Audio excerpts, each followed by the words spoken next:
Good afternoon. I hope you're all doing well today and that you are enjoying the convention so far.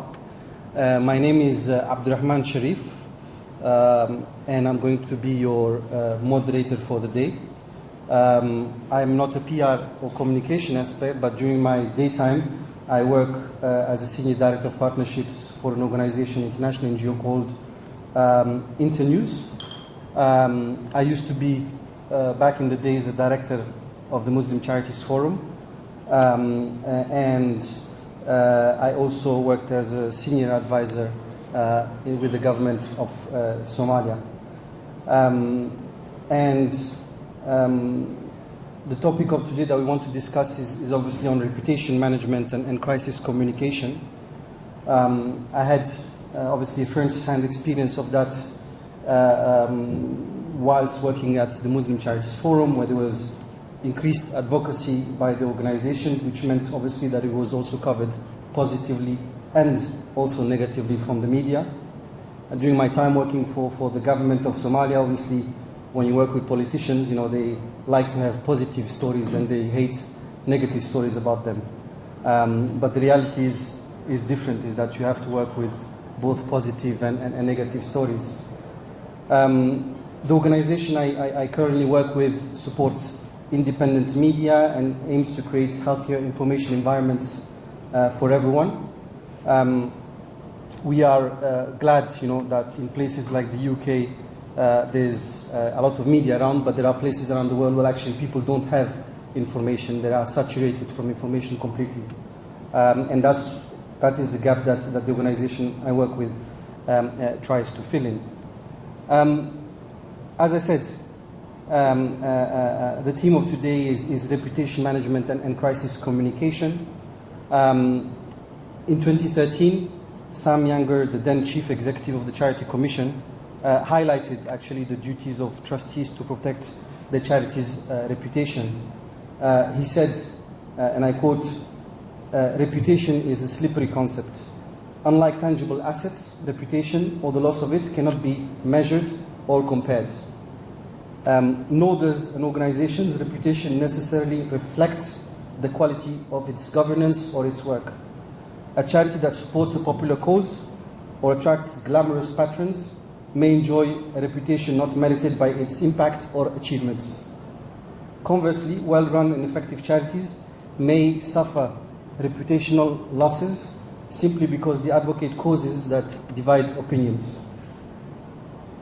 And many experts say that the charity's reputation must be included in its risk register and considered as a major risk, in addition to other financial and operational risks. We're dealing also in a world where actually bad news travels much quicker than, you know, true or good news. In the sector, for example, that I talked to you about earlier, we try to help our organization understand the drivers of disinformation and fake news.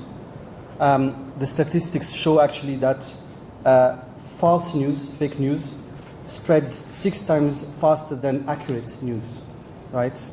And obviously this is being amplified by the advent of social media and other tools that, you know, help the fake news spread even more quickly. But also you're dealing with different demographics within population that receive their news sources from different means. For example, we know that young people will get the news mainly from social media. And so experts argue that without appropriate crisis communication plans in place, it's difficult to recover from the impact of negative news. And that's what we're going to look at today. I am delighted to be today with 3 distinguished speakers. Next to me is Mohammed Shakir, who is from Islamic Relief Worldwide. He has over 15 years of experience in journalism, broadcasting, campaigning, and media relations.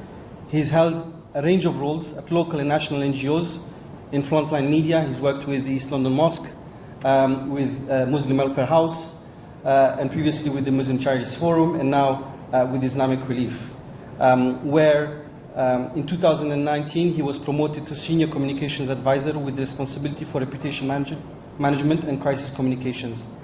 I hear that in his spare time, he actually enjoys cooking, TV, quizzes, shows, so you might see him on Mastermind and other shows as well. And next to me we have, on this side, Helena Shipman, who's a senior associate at Carter Rock. She specializes in reputation, media, and privacy disputes. She advises on defamation, misuse of private information, and data protection claims. She's actually highlighted as a rising star and recommended lawyers in Legal 500. And she has managed cases against national newspapers, search engines, social networks, and individuals, and has represented clients in the London High Court, Court of Appeal, and European Court of Justice. Adam, next to her, is a partner at Carter Rock. He's one of the UK's most highly regarded media litigation and reputation management lawyers, and also helps spearhead the firm's commercial dispute resolution practice. His clients include multinational corporations, NGOs, leading business people, but also national governments and heads of states, as well as other high-profile political and celebrities. Much of Adam's work is for clients seeking to prevent or mitigate the publication of inaccurate, defamatory, or private confidential material through robust but constructive engagement with publishers, or where necessary by way of court of injunction. So let's dive in straight into this issue, and I'll ask Mohammed to start, and maybe to tell us more about, from your perspective, what does reputation management and crisis communication involve, and from your own experiences, what have you faced in your own role? And you have a presentation, I'm told. I don't know if it's right here. There it is. If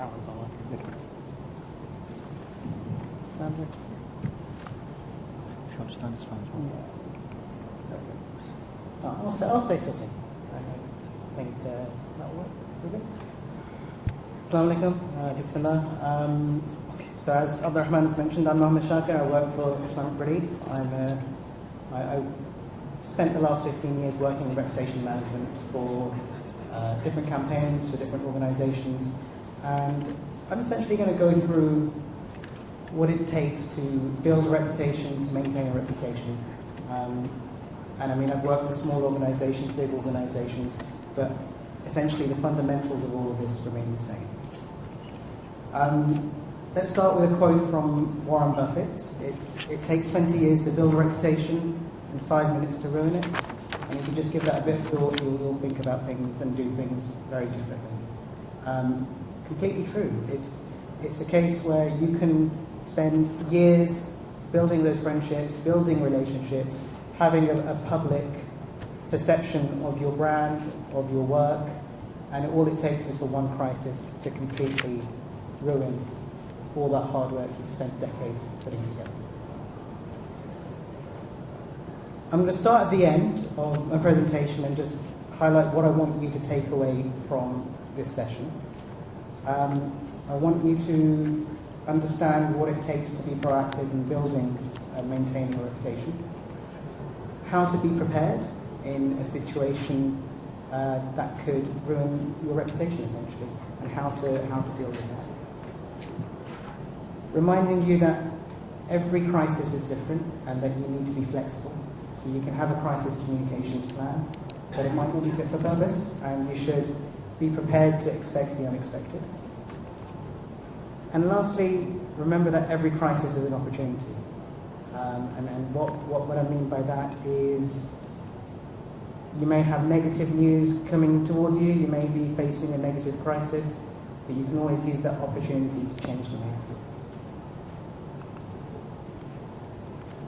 So when it comes to charities, the two things that really stand out when it comes to reputation and a loss of reputation and the impact of the loss of reputation is the loss of funds and the loss of trust. Those two things are at the foundation of any organisation, especially a charity, because you are raising funds from donors, you're raising funds from the public, and if you lose that trust with donors, funds, funders, even those you are helping, you're not going to exist anymore.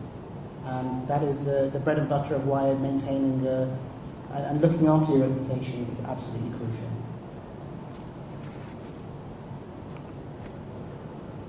The sort of things that I think I faced in my role with Islamic Belief, with other organisations that have caused reputational issues, it could include, well, recently, I guess, I suppose, staff conduct or Islamic Belief representative conduct in social media, which has been an issue. We've had issues with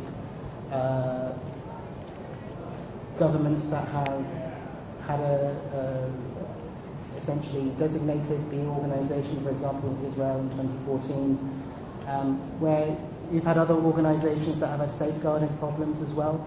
So when it comes to looking after rights holders and beneficiaries, they've had problems with staff members that have acted inappropriately. All of these things are issues that organisations in the charitable sector will face, and all of these are important, hugely important challenges that need to be addressed. And I understand that not every organisation will be able to do that, but it is something that you can't rest on your laurels. You have to take every little bit of these policies and all of the various things that govern the work that you do have to be taken seriously. And we've got other threats that are coming up, and we'll talk a little bit about cybersecurity, and there was a cybersecurity session earlier.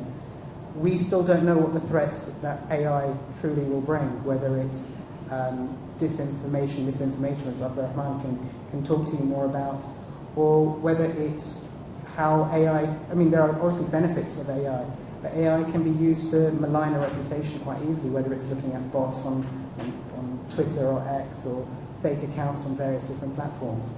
You're going to be facing a huge amount of scrutiny online because of those various threats that are essentially you're being faced with.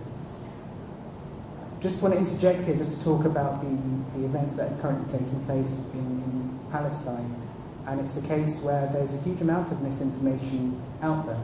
And it's important as aid organisations, especially humanitarian organisations, to remain neutral as possible. Where a lot of the organisations in this room are humanitarian organisations. It is imperative that the humanitarian focus is what you focus on and not get involved in politics. And as Islamic Belief, we have spent a lot of time over the past few days trying to work out where we stand. And we have a long-standing history with Palestine, with Israel as well. And it's taken us, 4 or 5 days to try and work out where we stand. But it's not just that, it's talking to staff as well about how they should act. So what they're posting on social media, whether they're going out on protests, which is perfectly legitimate for them to do so, and they're very welcome to do so, but they should do it with various caveats in mind on, firstly, their own safety, but also safeguarding the organisation that they work for. So a lot of things need to be kept in mind when trying to build, protect and maintain a reputation. I like this slide, being prepared. This is Scar from Lion King. He had a song in the film called Be Prepared, and I thought I'd utilise his image. Being prepared for a crisis involves a number of things. It includes having threat analysis, so looking out into the world and seeing what things could impact your organisation. Any good charity should have a risk register, and that would essentially identify the risks that face an organisation. And it's always helpful to work out what sort of controls and mechanisms that you'll have in place to counteract that.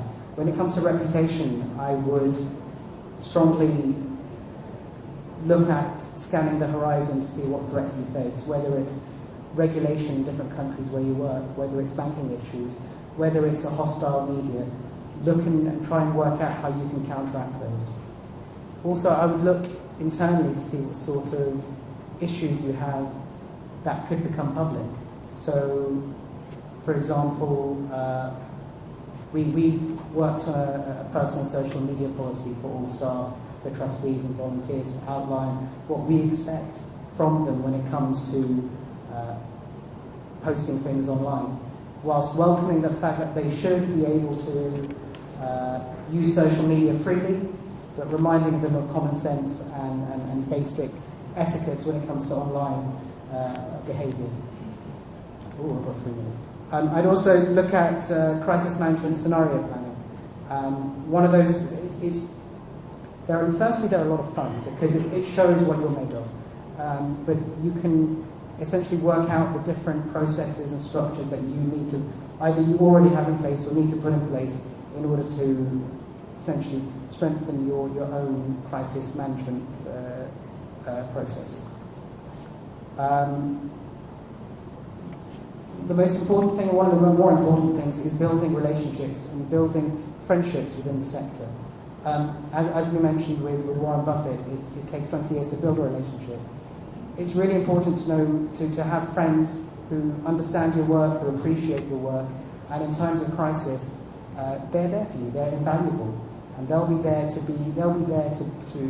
advocate on your behalf when things go wrong. So having those friendships and relationships are really important, and it's also crucial to maintain them during a time of crisis, making sure that any bad news that may be coming out, you make sure those stakeholders are aware of it. Whether it's a regulator, whether it's a bank, whether it's a partner organisation, they should be really up there as one of the first people you talk to in order to ensure if there's bad news coming, they hear it from you rather than the Sunday Times or the Daily Mail or whichever newspaper that may be breaking that news story.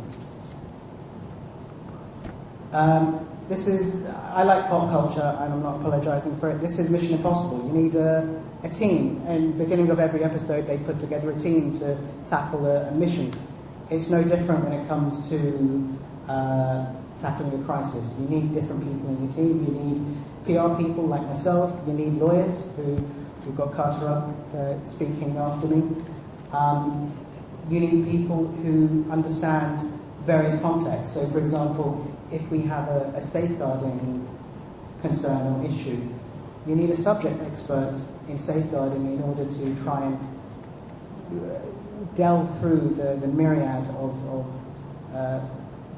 policies or issues that you're facing. I have 1 minute.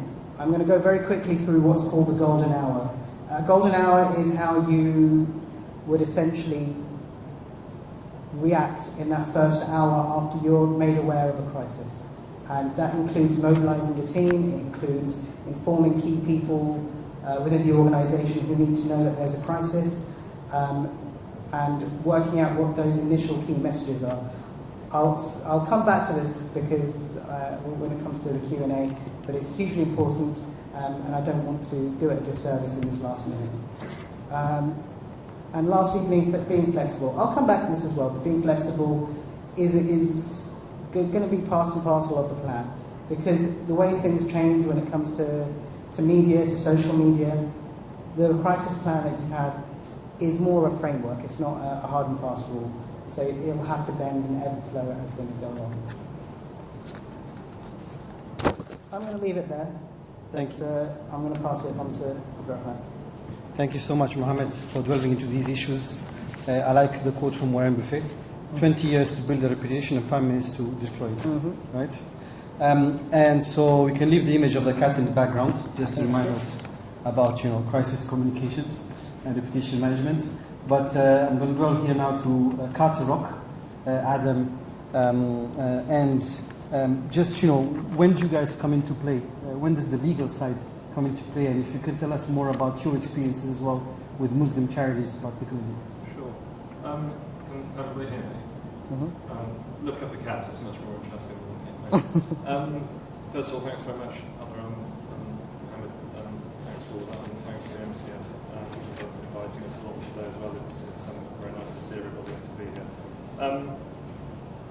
I won't delve into the sort of nature of the work we do necessarily, because I think we're going to have to accelerate the discussion, because I know the window's been closed slightly. But happy to talk after this offline about what we do, how we do it, tips, scenarios and what have you. So we will be around afterwards if anybody does want to chat. But and I'll hand over to Helena as quickly as I can as well, so she can contextual to what I'm saying. But in terms of the challenges that face charities, the first thing I want to say is it's somber point, I'm afraid, just echoing what Mohammed's been touching on. We are the events of the last week.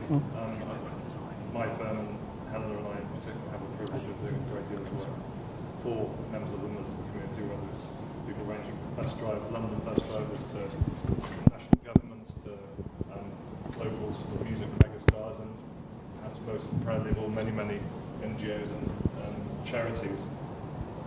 And charities within the UK and abroad, and interfacing with the Charity Commission, and obviously a lot with the media and everything else, of what is usually called reputation management, and how you can use the law, hopefully to your advantage, to make sure that if something is going to be published about you, if an attack on your reputation is going to be made, that you deal with it swiftly and you have plans in place, and you know which buttons to press, you know what to do, what not to do. Don't get drawn into a long conversation with a journalist if you don't know what he's going to ask you, and you can't be sure what he or she is writing down at the other end of the phone. Little tips like that we're obviously happy to talk about as well. Interfacing with the Charity Commission, reputational threats, as you will all know, trigger, more often than not, trigger an SIR, serious incident report obligation. So there are all these stakeholders, there are all these reputational, legal, procedural, and regulatory challenges that we face. The important thing is, and then I'll hand over, I think the first thing to say is don't panic. As Mohammed was saying, that golden hour is very well labelled. If you are contacted by the media, don't panic. Take a step back. Easy for me to say, I know, but take a step back and think, what is our crisis plan here? Who do we speak to first? We've had an email from a journalist at the Sunday Times at 7 o'clock on a Friday evening, requiring an answer by 9 a.m. on the Saturday morning for publication on the Saturday night, Sunday in the Sunday Times. I can tell you for free that is an arbitrary and unfair deadline to give you. So don't think, gosh, we need to respond. Speak to somebody. It may not need to be a lawyer, it may be somebody like Mohammed or whatever, within your organisation, or external if you use external advisors. But don't panic is, I think, probably the first thing to take a step back on, because there is a great deal you can do to mitigate, if not see off that kind of sort of 11th hour reputational threat. I will shut up and pass on to Helen. Thanks, Adam. I think Mohammed and Adam both brought out very well earlier that there are lots of different challenges that you might face, and obviously although we cover lots of them, today the focus is on reputation management, and so for my part, I'm going to focus on the scenario, the classic scenario of what happens when, as Adam just described, you get that journalist inquiry on Friday. And I would just add, it doesn't have to be a Friday, it could be a Monday, it doesn't have to be an email, it could be a text, it could be a text to a former employee, and you'll have no idea about it. So as a kind of high-level tip to everybody is just to make sure that you've got really clear lines of communication and it's visible externally. So if you have a nominated press officer, is there something on your website where if a journalist is going to give you this inquiry or send you these questions, they know where to send it to. And the second flip side to that is to make sure that everyone in your organisation knows that if you get that inquiry, who to send it to internally, so that it can be dealt with at the appropriate level. As Adam rightly pointed out, really we would advise nobody to respond to these questions over the phone. Get the journalist to put them in writing. And the reason for that is often you only get one shot at replying, and because if you over the phone respond to these questions, the journalist may be able to say, well, I've got their response, let's go straight to print. So it's much better to be able to step back, take your time, reflect with the key members of the organisation, external advisors such as lawyers or people like Mohammed. I'd say, Adam is quite right that it doesn't have to be lawyers, but given the types of allegations that we often face, I'd say it's important to make sure that you are getting the right advice. And I think it's, you may, if you haven't faced it personally, you'll have read about it in respect of other organisations, to highlight the types of allegations that we come across in the context of our work. So those will be allegations of anti-Semitism, often conflated with anti-Zionism, allegations of extremism, so support for terrorists, mismanagement or misallocation of finances, whether that be within the charity or partners of the charity abroad, where there's not sufficient oversight or scrutiny. And these allegations tend to be directed at current employees or former employees. So Mohammed picked up earlier the social media issue, and Adam and I have come across, I can't even tell you how many times, inquiries from journalists where they have gone through Twitter 20 years worth of tweets and found one that was 15 years ago when, you know, the person involved might have been a student, perhaps, you know, maybe put things in terms that they wouldn't do so now that they're a bit older and a bit wiser. And that will be put as representative not only of their views now, but also the organisation's views. So again, practical tips for you to consider is whether or not you would ask prior to employing anybody for them to do a social media sweep themselves to ensure that there's nothing that could adversely affect the charity's reputation. Similarly to her, and Mohammed, you touched on this earlier as well, a robust social media policy within the organisation. And you may want to be building that into your employment contracts to ensure that you have a policy of what type of, you know, it doesn't have to be granular, but, you know, the tones that is appropriate if you're going to be speaking on, or perceived to be speaking on behalf of the organisation. And naturally, there's obviously a tension between people doing it in their personal capacity and in their public capacity, and that is an area of challenge. What else did I want to mention? I mean, the key thing is to be able to show to journalists that you, as an organisation, have good governance. Because things do slip through the net. You know, we're all human, and you know, well, at the moment, until AI has its way. You know, so what the best thing you can be able to do is to show that you've got these policies in place and that you do your best to ensure that they're adhered to. I think I may see if Adam wants to interject at any point, anything to add to what I said. I think also it's important, and I'm conscious of the time, just to understand why a journalist is giving you a right of reply and what you can expect to achieve through responding. And then I'll probably leave it there, and there may be other questions where we can bring out other elements. But there is no strict legal requirement for the journalist to give you a right of reply. The reason they do so is because if you were to bring legal action later down the line, in order for them to be able to rely on what's called a public interest defence, usually, not always, but usually the court will have expected them to do so. But it isn't, you know, a requirement of statute, you know, that they come to you and ask you these questions. So the other thing to note is that the journalists are, in order to be able to rely on this defence, are only required to incorporate the gist of your statement. So there's going to be tactical decisions on, A, whether to provide a statement at all.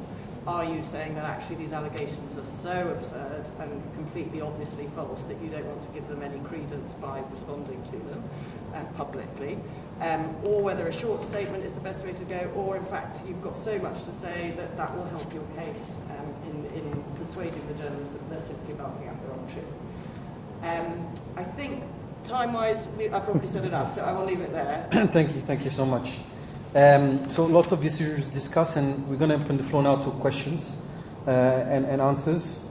Can I ask maybe just quickly, for if there's a raise of hands, how many of you have faced these types of situations, reputation or crisis communications, if you're comfortable in sharing with you? So lots of people in the room. And obviously this is a learning session, but we only have 15 minutes for questions and answers. What I'd like you to do is, if you have any specific questions you'd like to ask Mohammed or our colleagues from Carter Rock, please feel free to do so. It can be a question about, you know, a particular experience you faced that you want, you know, to know what's the best way.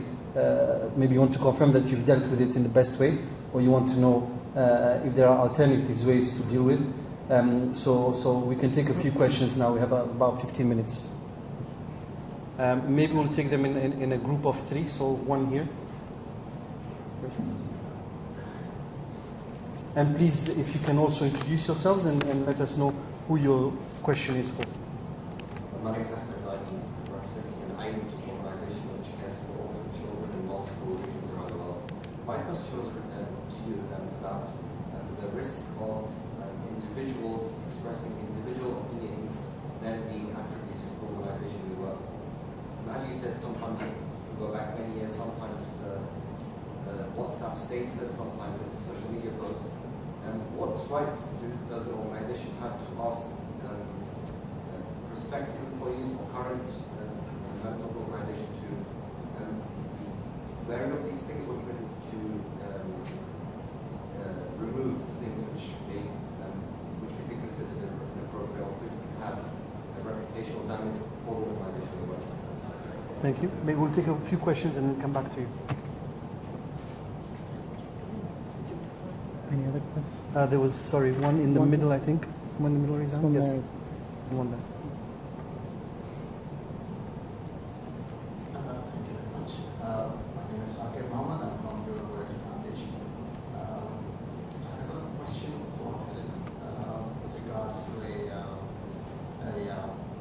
reputation issue. Let's say if your organization has been accused of a piece of, it's an article, somebody has written down, and then the organization has got accusations. Of course, after that will be followed by a email by a journalist commenting on those accusations. And now, the question is, will that be advisable to say no comment, simple, or just come out with the defense at that time, because you don't know whether that will go to the further litigation or not? Because of course, if the allegations are so of that nature that you might consider litigation, so will that be a advisable and prudent concept just to say no comment at that stage and just defend yourself in a litigation, or do you think that would be advisable to just come out with your counts of events before you can consider any potential litigation? Thank you. And there's a third question here, I believe, and then we'll come back to you. Hi, I'm from UK as well. I want to ask if a negative story does end up breaking, what kind of strategies and actions can you actually use to want to delete Breakout? What would your response be, whether that's through PR, legal, or operational, whatever? Thank you. We'll answer these first three sets of questions and then come back to you for further ones.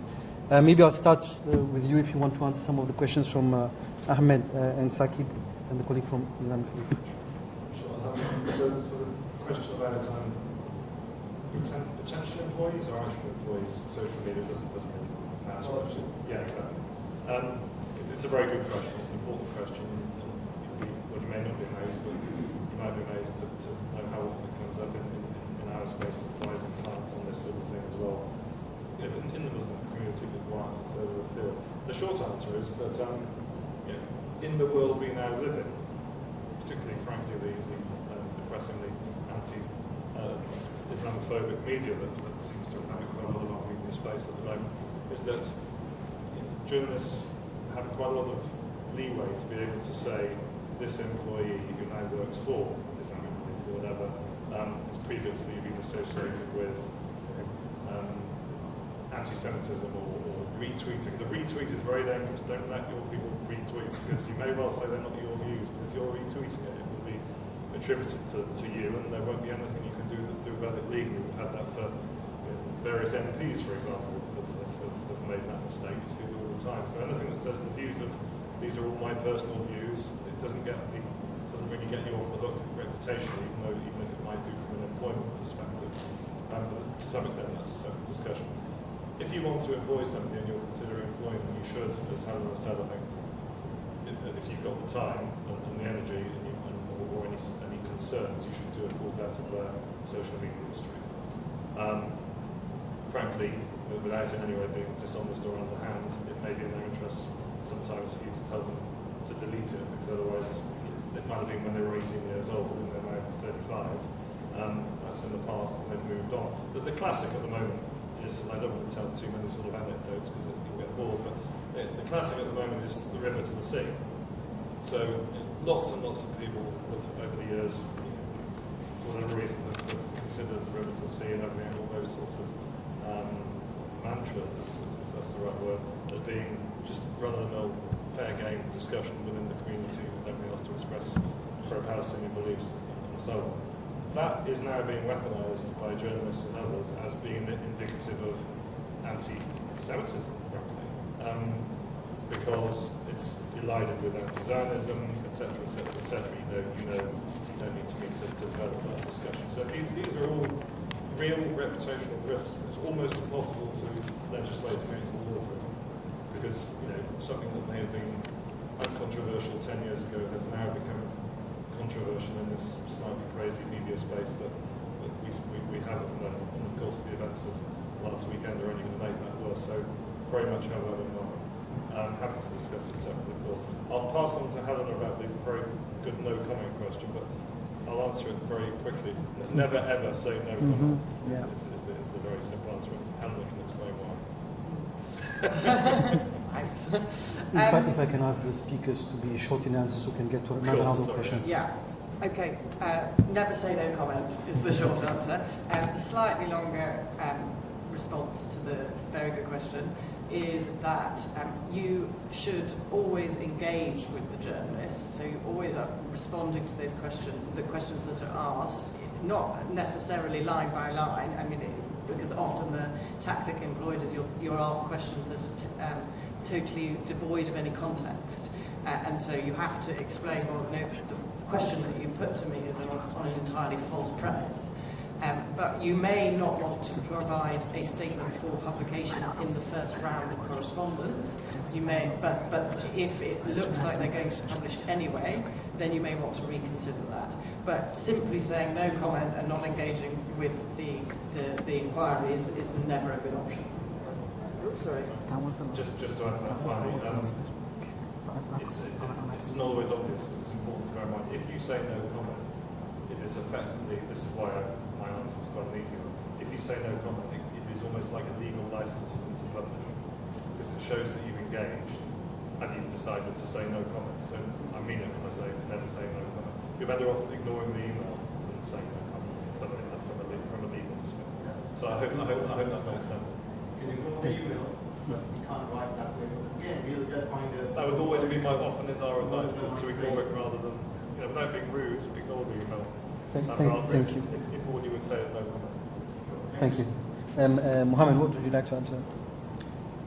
Just on the social media posts, this isn't unique to Muslim charities. You've seen with the BBC and Gary Lineker that even putting your personal point of view online can cause problems and take Match of the Day into a completely different turn. And so much so that made the BBC essentially develop its own personal social media policy. So no organisation or company is immune to this. In terms of, so for us as Islamic Relief, we've developed our personal social media policy, our organisational social media policy, and now it's also referenced in the Code of Conduct that what you say, what you do online, essentially will be referenced to the organisation.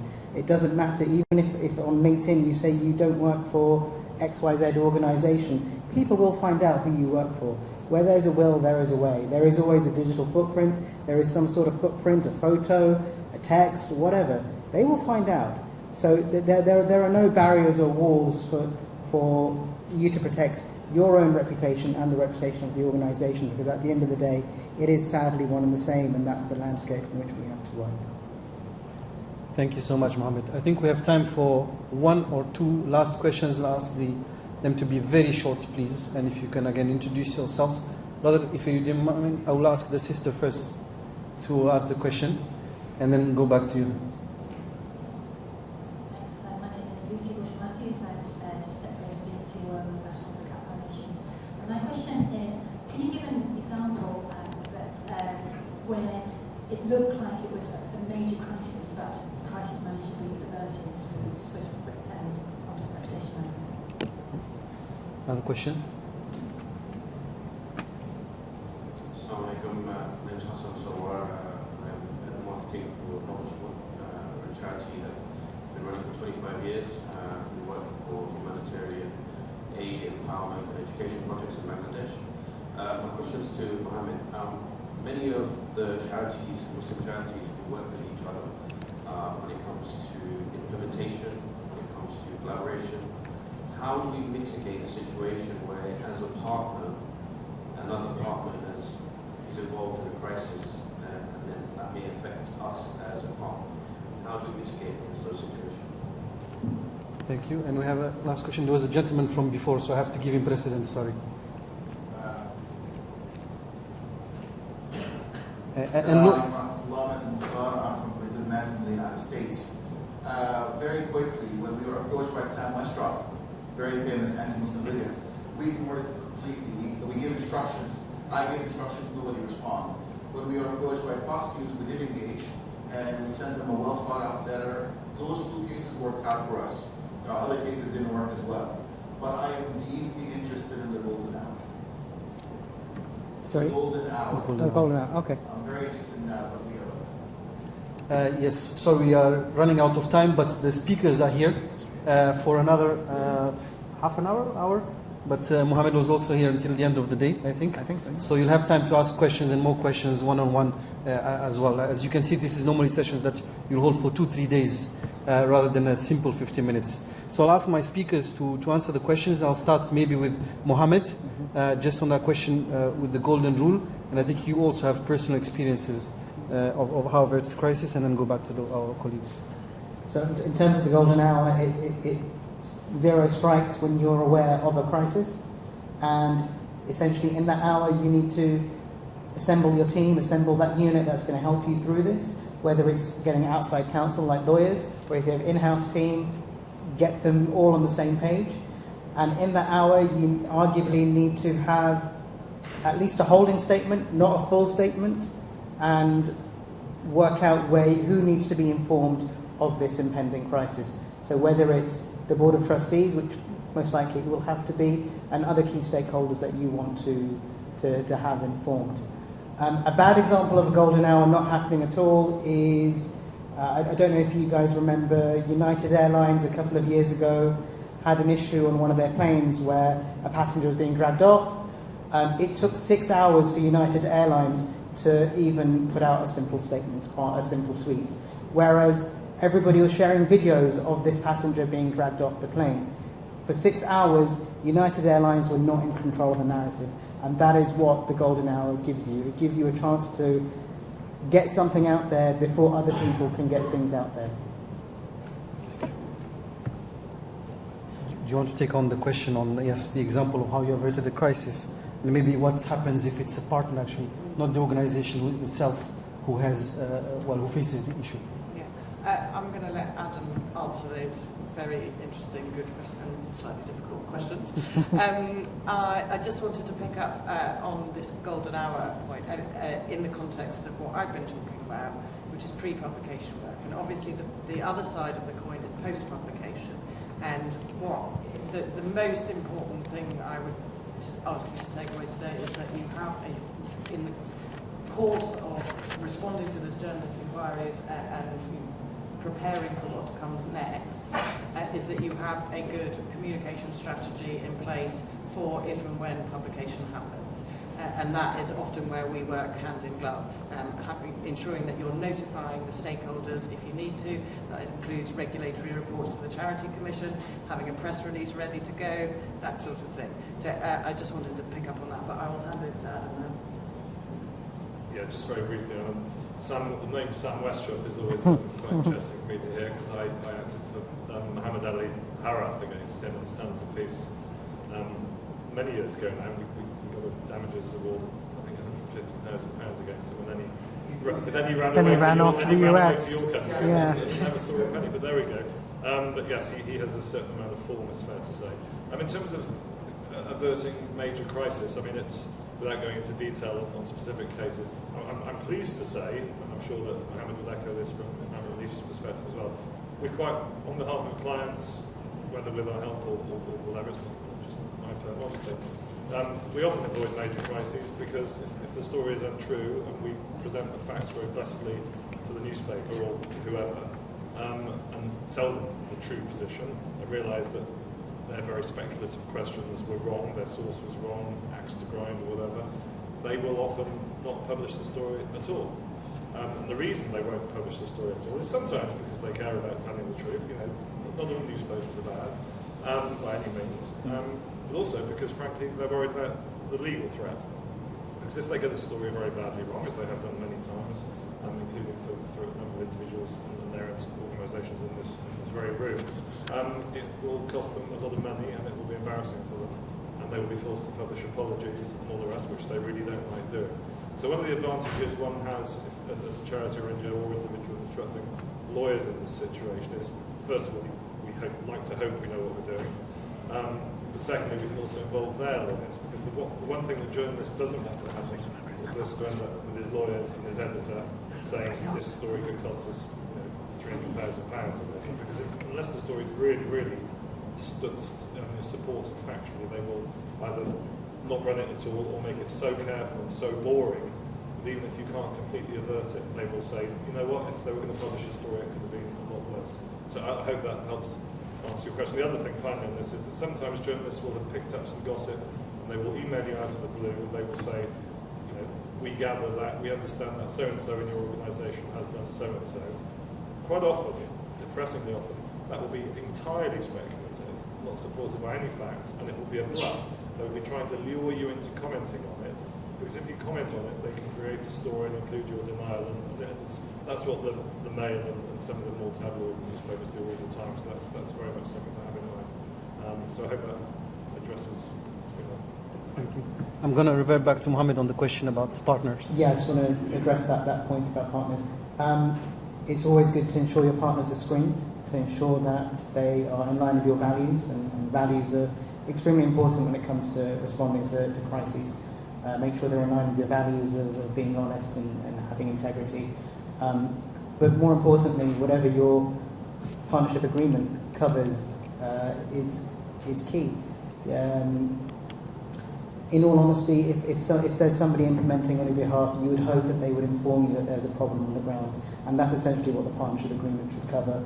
Certain things that can impact the project's implementation should be in that agreement, and it should be referred to. We can talk more about that afterwards, because it is a very salient topic. Yeah. Thank you so much. There's lots of hands raising themselves, saying, you know, we have to stop because there's lunch waiting and you might miss your lunch. We don't want to miss your lunch. But just, you know, it was a very interesting, I think, session, and obviously there's a need to be doing more of that. I'd say, you know, my takeaway is obviously it's certainly the importance of the golden hour and what you do at that time, and the fact that it can affect obviously the life or reputation of your organization. But also the importance of speaking to experts and people who faced this in the past, who are facing this at the moment, and experts like lawyers as well, to get their feedback on these issues. As I said, there's more we could talk about, but thank you so much for your participation, and we look forward to continuing successfully this convention. Thank you to the speakers. Thank you.